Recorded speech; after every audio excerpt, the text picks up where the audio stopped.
हरे कृष्ण, राधे राधे। लक्ष्मी नारायण की कृपा आप सब पर बनी रहे, आप सबका सुहाग अमर रहे। आज हम इस वीडियो के माध्यम से करवा चौथ व्रत कथा का श्रवण करेंगे। व्रत करने और पूजा पाठ करने के अलावा कथा सुनने से ही व्रत संपूर्ण होता है। कथा सुने बिना व्रत अधूरा माना जाता है।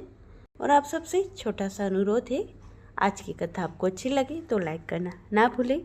करवा चौथ पर महिलाएं निर्जला व्रत रखकर अपने पति की लंबी आयु की कामना करती हैं, पूजा पाठ करती हैं। पतिव्रता करवा धोबिन की कथा।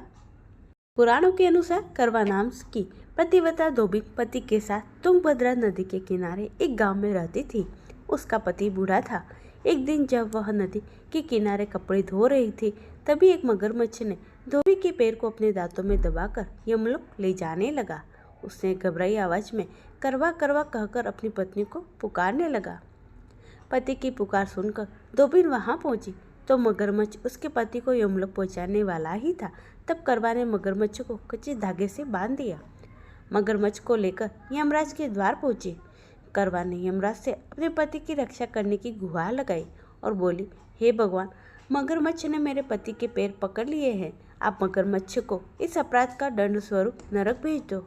करवा की पुकार सुन यमराज ने कहा, अभी मगर की उम्र बची है, ऐसे में उसे यमलोक नहीं भेज सकते। इस पर करवा ने कहा, अगर मेरे पति को बचाने में सहायता न की तो मैं आपको शाप देकर नष्ट कर दूंगी। करवा का साहस देख यमराज भी डर गए। मगर को यमपुरी भेज दिया। करवा के पति को दीर्घायु होने का वरदान मिला। मान्यता है तब से कार्तिक कृष्ण की चतुर्थी को करवा चौथ किया जाता है।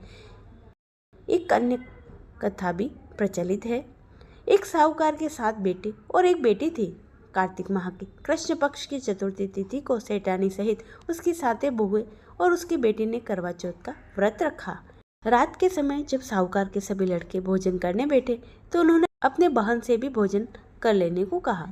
इस पर बहन ने कहा, भाई, अभी चांद नहीं निकला है, चांद के निकलने पर अर्घ्य देकर ही मैं भोजन करूंगी।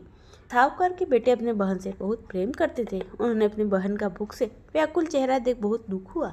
साहूकार के बेटे नगर के बाहर चले गए और वहां एक पेड़ पर चढ़कर आग जला दी।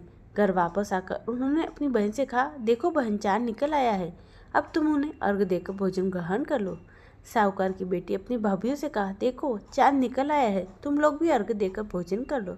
ननद की बात सुनकर भाभीयों ने कहा, बहन, अभी चांद नहीं निकला है, तुम्हारे भाई धोखे से अग्नि जलाकर उसको रोशनी को चांद के रूप में तुम्हें दिखा रहे हैं। साहूकार की बेटी अपनी भाभीयों की बात को अनसुनी करते हुए भाइयों के द्वारा दिखा गए चांद को अर्घ देकर भोजन कर लेती है। इस प्रकार करवा चौथ का व्रत भंग करने के कारण विघ्नहर्ता भगवान गणेश जी साहूकार की लड़की से नाराज हो गए। गणेश जी की अप्रसन्नता के लिए इस कारण उस लड़की का पति बीमार पड़ गया और घर में बचा हुआ सारा धन बीमारी में लग गया। साहूकार की लड़की को जब अपने किए हुए दोषों का पता लगा तो उसे पश्चाताप हुआ। उसने गणेश जी से क्षमा प्रार्थना की और विधि विधान से चतुर्थी का व्रत शुरू किया। उसने उपस्थित सभी लोगों का श्रद्धा अनुसार आदर किया और आशीर्वाद ग्रहण किया। इस प्रकार उस लड़की की श्रद्धा भक्ति को देख गणपति जी प्रसन्न हुए और उसके पति को जीवन दान दिया, सभी तरह के कष्टों से मुक्ति कर धन संपत्ति वैभव का आशीर्वाद दिया। करवा चौथ की तीसरी कथा। एक बार अर्जुन तपस्या करने के लिए नीलगिरी पर्वत गए।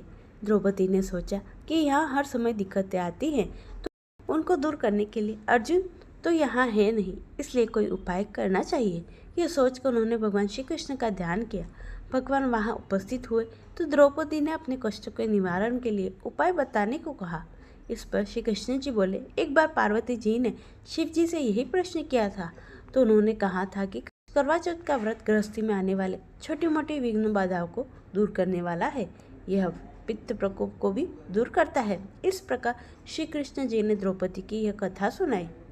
प्राचीन काल में एक धर्मपरायण ब्राह्मण के साथ पुत्र और एक पुत्री थी। बड़ी पुत्री होने पर पुत्री का विवाह कर दिया गया। कार्तिक की चतुर्थी को कन्या ने करवा चौथ का व्रत किया। 7 भाइयों की लाडकी बहन को चंद्रोदय से पहले ही भूख सताने लगी। उसका फूल सा चेहरा मुरझा गया। भाइयों के लिए यह बहन की वेदना असहनीय थी। अंत में कुछ उपाय सोचने लगे। उन्होंने बहन से चंद्रोदय से पहले ही भोजन करने को कहा, पर बहन न मानी। अतः वे कुछ उपाय सोचने लगे। उन्होंने बहन के चंद्रोदय से पहले ही भोजन करने को कहा, पर बहन न मानी। तब भाइयों ने स्नेहवश पीपल के वृक्ष के आड़ में प्रकाश करके कहा, देखो चंद्रोदय हो गया है, उठो अर्घ देकर भोजन करो। बहन उठी और चंद्रमा को अर्घ देकर भोजन कर लिया। भोजन करते ही उसका पति मर गया। वह रोने चिल्लाने लगी। देवयोग से इंद्राणी देवदासियों के साथ वहां से जा रही थी। रोने की आवाज़ सुनकर वे वहां गए और उसे रोने का कारण पूछा। ब्राह्मण कन्याओं ने सब हाल कर सुनाया। तब इंद्राणी ने कहा, तुमने करवा चौथ के व्रत में चंद्रोदय से पहले ही अन्न जल ग्रहण किया, इसी से तुम्हारे पति की मृत्यु हुई है।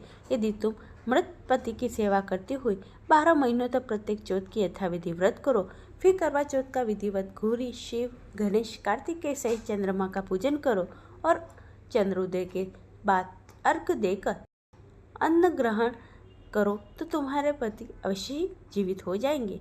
ब्राह्मण कन्या ने अगले 12 माह तक चौथ सहित विधिपूर्वक करवा चौथ व्रत किया।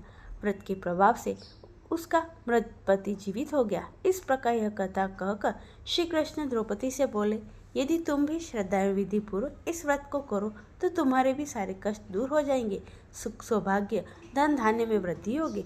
फिर द्रौपदी ने कृष्ण के कथानुसार करवा चौथ का व्रत रखा और उस व्रत के प्रभाव से महाभारत के युद्ध में कौरवों की हार और पांडवों की जीत हुई है। ये थी करवा चौथ से जुड़ी संपूर्ण कथा। आशा करती हूँ आपको अच्छी लगी होगी। इसे लाइक करें, चैनल को सब्सक्राइब कर ले। श्री गणेशाय जरूर लिखें। सभी भक्तों को प्रेम भरा राधे राधे।